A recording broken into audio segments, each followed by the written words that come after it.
Hello, everyone. We have a cat in here. Couldn't kick him out. So forgive the background noise if you hear my cat. One of three. So excited about today's topic. I am really looking forward to talking about CLPS, which is Commercial Lunar Payload Services. I have talked about the moon quite a bit recently. So if you go back into other live streams I've done, you will see I recently discussed a program put out by DARPA called Luna 10. And I discussed infrastructure. CLPS is a NASA program, and it is slightly different. And I have discussed CLPS in the past, where I talked about the reasons why NASA was willing to invest money into a program that really was riskier than a typical NASA program. NASA, over the years, has become a lot more risk averse. But because these payloads are, non-human, there's no people on board. I think NASA was willing to take the risk, especially for these initial missions that are sort of tests. They got real payloads on board, but they're test missions. So Viper, for example, did not launch in that first astrobotic mission. There's a larger NASA payload. I'm blanking on the name right now. Prime?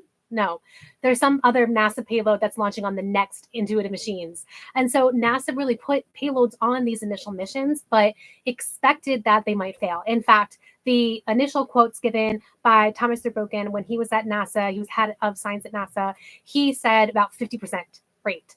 Shots on goal is what he called it. That's a sports metaphor. He predicted about 50% success rate, 50% failure rate. That's just a general ballpark prediction. He didn't really know. But the point was that NASA was willing to take the risk. And here we are, February 2024, and we have a 50% success rate, where Astrobotic didn't quite make it last month, but Intuitive Machines made it.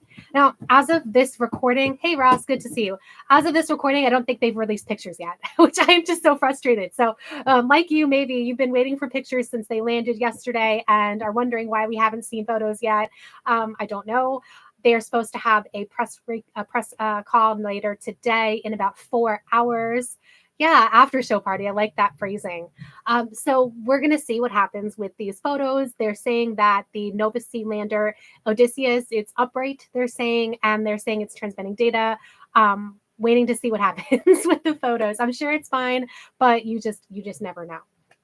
So what I want to talk about here is the future, right? We know what just happened. We know that there was a failure of Astrobotic's mission in January. We know that Intuitive Machines made it on the surface of the moon yesterday.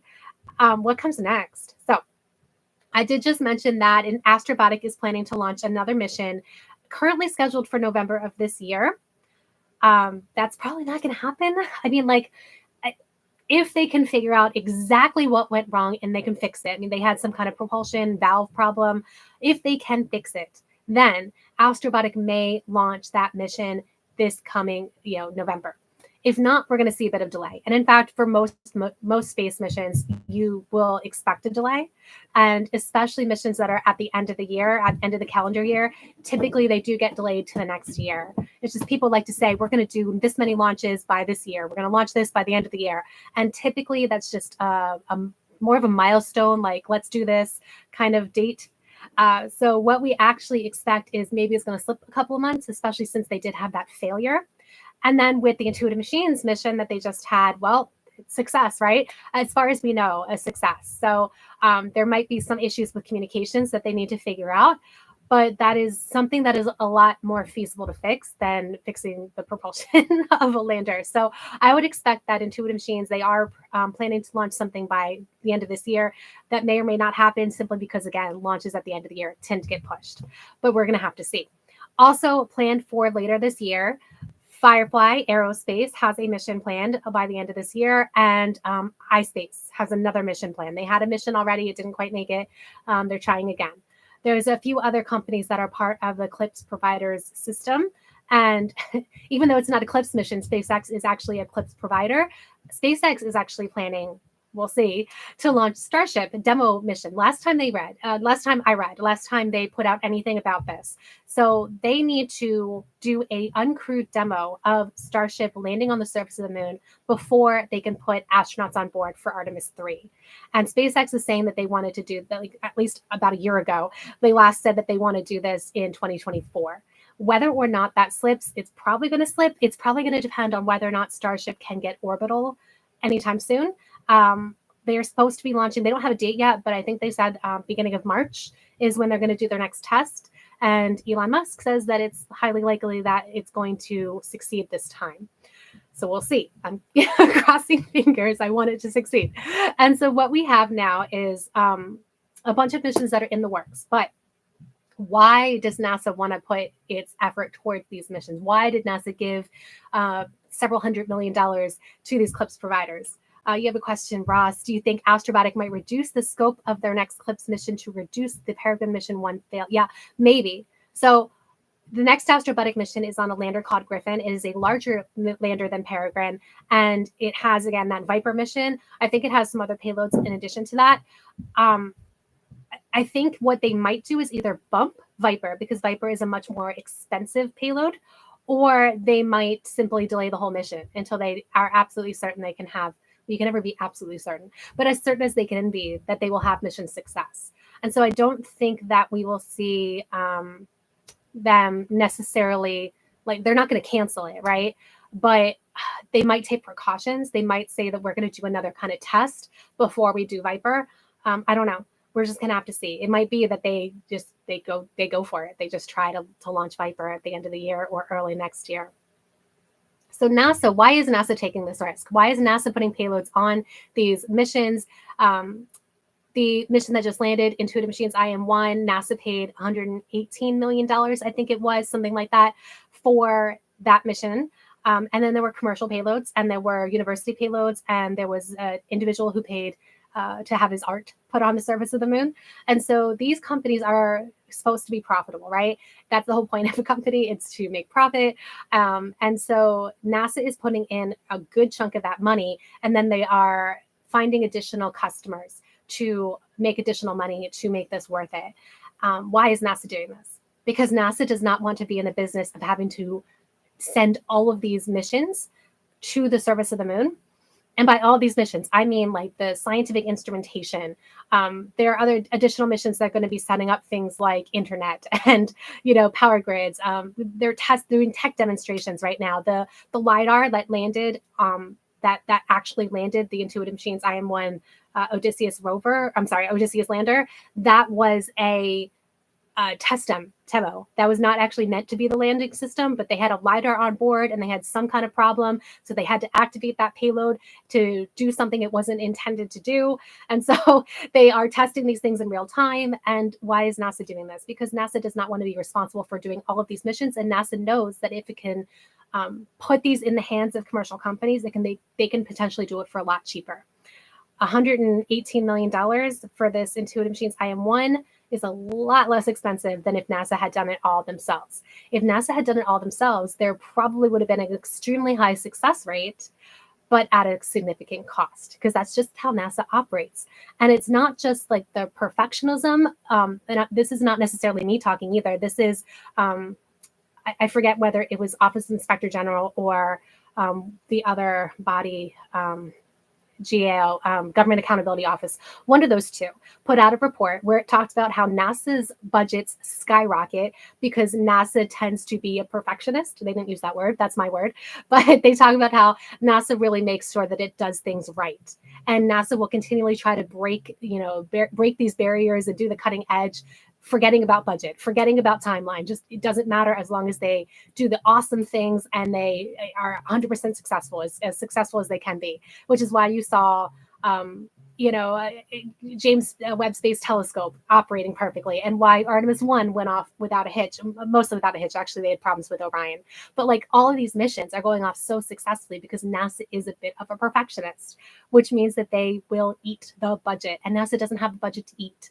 So put out this week an article on Astrolytical by my contributor, Patrick Chase. So NASA is in trouble with its budget, and it's not NASA's fault. It's Congress. Congress is a bit messed up right now. If you are in the United States, you know what I'm talking about.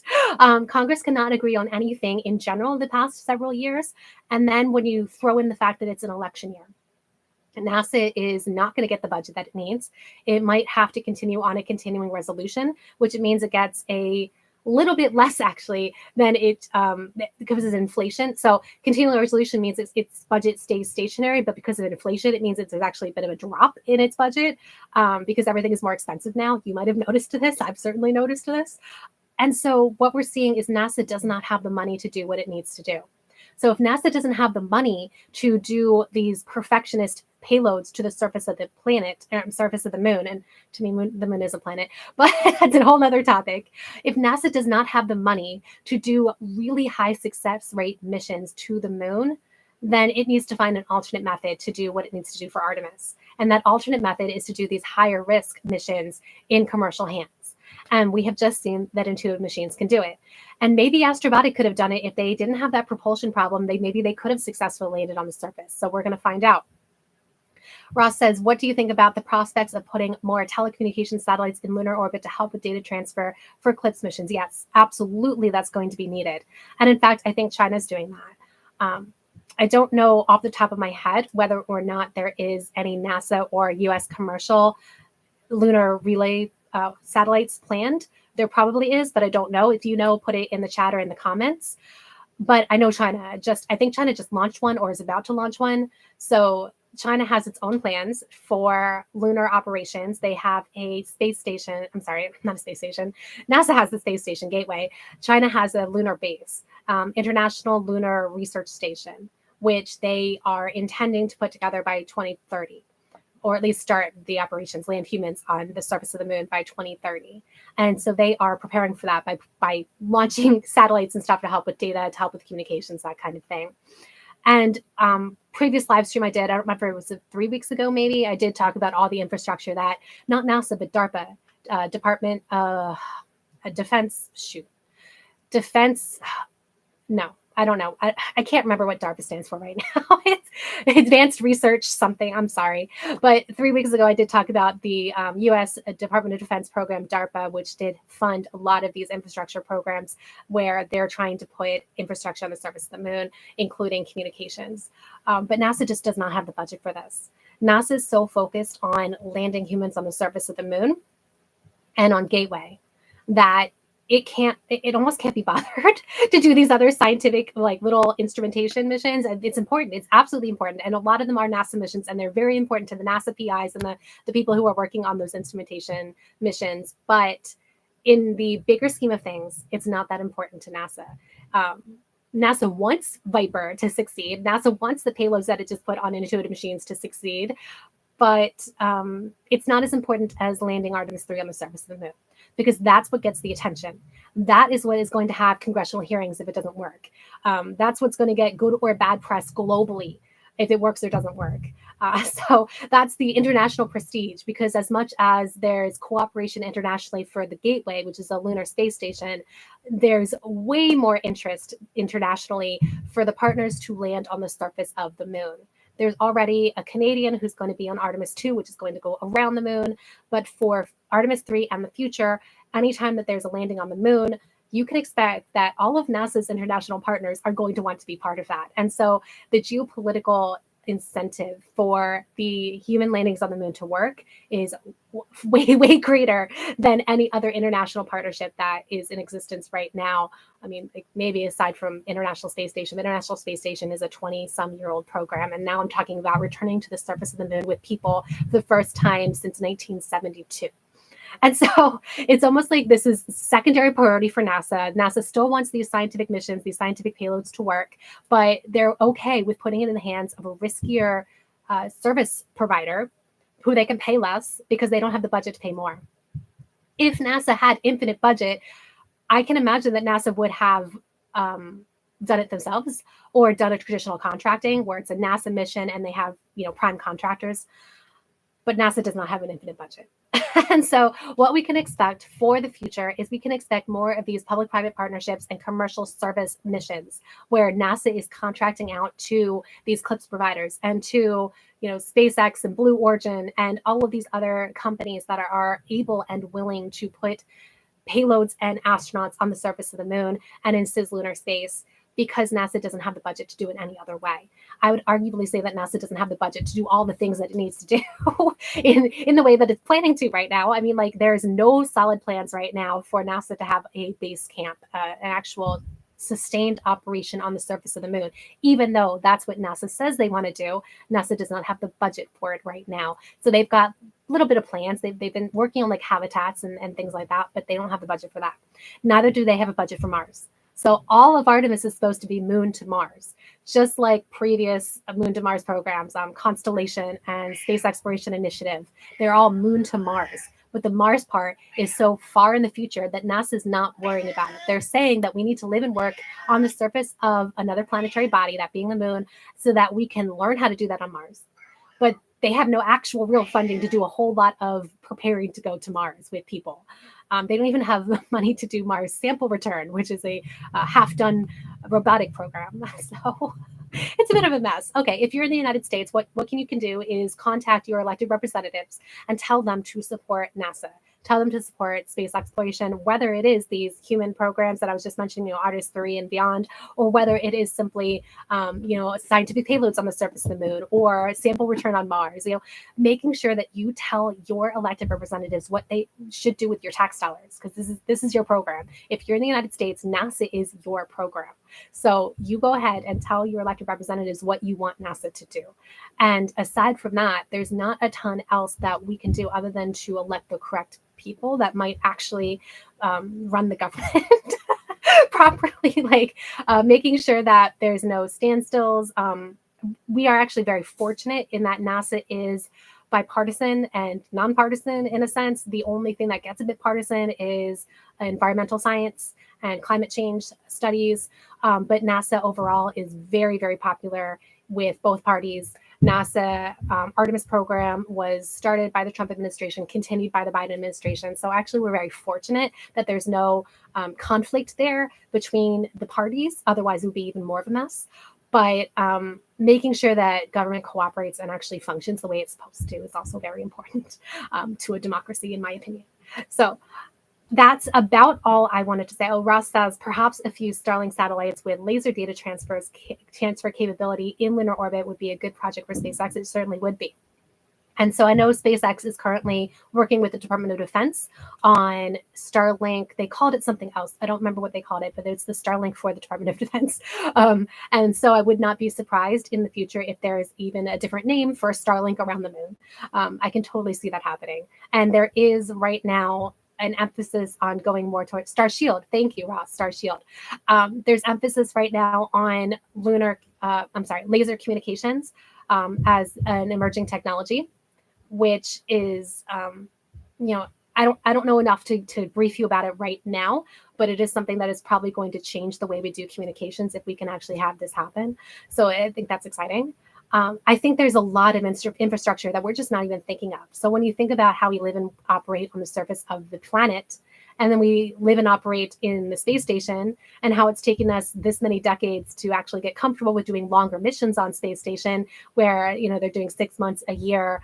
The record is just I think it's like a year and a half. Like it's a cosmonaut that has the record of continuous time in space. It's not that long.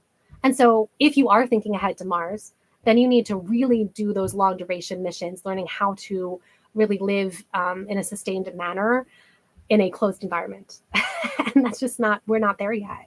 I want us to be there, but we need to invest a whole lot more. We being the United States government, we being international governments, we being humanity, need to invest a whole lot more. And actually, if you are a venture capitalist or independently wealthy, you also could invest in these types of technologies. That's really all I want to talk about. I want to talk about how this is the beginning of CLPS. So it could be that the next several missions will fail. It could be the next several missions will succeed. We don't really know how this is going to play out. But so far, it does seem to be that we can do these less expensive missions and succeed on the surface of the moon. Now, JAXA, the Japanese space agency, they just put a mission on the surface of the moon called SLIM. About a month ago, yes, sometime in January.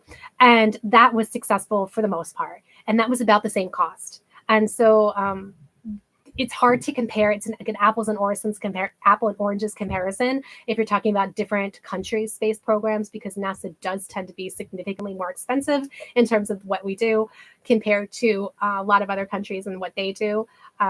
Also, because NASA has more money than other space programs in general. No, not in general, like NASA period has more money than all the other space programs, I think probably combined.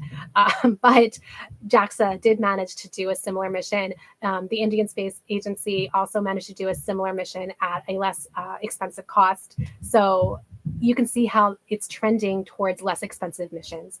And that's also what we're seeing in terms of low Earth orbit. It's also what we're seeing in terms of cislunar space. Like, we're just going to see these less expensive missions that are good ways for companies to be able to get their hardware out there, get the mission done, and still make a profit.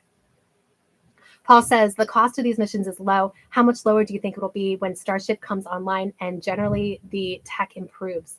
It's a really good question. So we don't yet know how the cost of Starship is going to evolve, because Starship has high developmental costs, and there's no real competitor at this time. And so there's no real incentive for SpaceX to lower the cost of Starship very much at all. And so it might be that Starship, just the fact that it is able to carry so much bulk mass up to Leo, up to the moon, it might be that it does lower the cost, or it might be that because there is no competition to Starship, that there's no incentives for SpaceX to lower that cost. So I don't know. We're just going to have to see how Starship plays out. It's a good question. I'll be curious to know in a year or two when we see Starship continuously operational, when Starship has a successful landing uncrewed on the surface of the moon, what that looks like, what that cost might be for the company. They're not going to obviously tell us, but we can sort of guess. And how frequently they can launch, how they reuse it. They're extremely good at reusing Falcon 9 and having that high cadence. What is it, like every 2 or 3 days now? I've lost track. And so I can imagine they will get to that point with Starship, but how quickly can they get to that point with Starship? Because we are not going to see Starship launching every 2 or 3 days for a while yet. And so we're just going to have to see how it plays out. It's way too soon to say. Any other questions really quick? I don't want to keep you for too long. Wonderful Friday. If you happen to be interested in that Intuitive Machines mission and you want to tune in, NASA's broadcasting that press briefing at 5 o'clock Eastern today. I will especially be watching for pictures. I haven't looked since I started this live stream, but I really want to see some photos on the moon. I have been a lunar geek since forever, since 3rd grade, since I was 9. And I'm especially interested in lunar regolith and seeing what happens when you do land these missions and how much regolith does that kick up. And for those who don't know, regolith is the dirt and dust that is on the surface of the moon, the little sand, how much does that get kicked up and how does that affect what's around it? What's the ejective blanket look like? All of these things. This was my doctoral research, so I'm a bit of a geek when it comes to that kind of thing.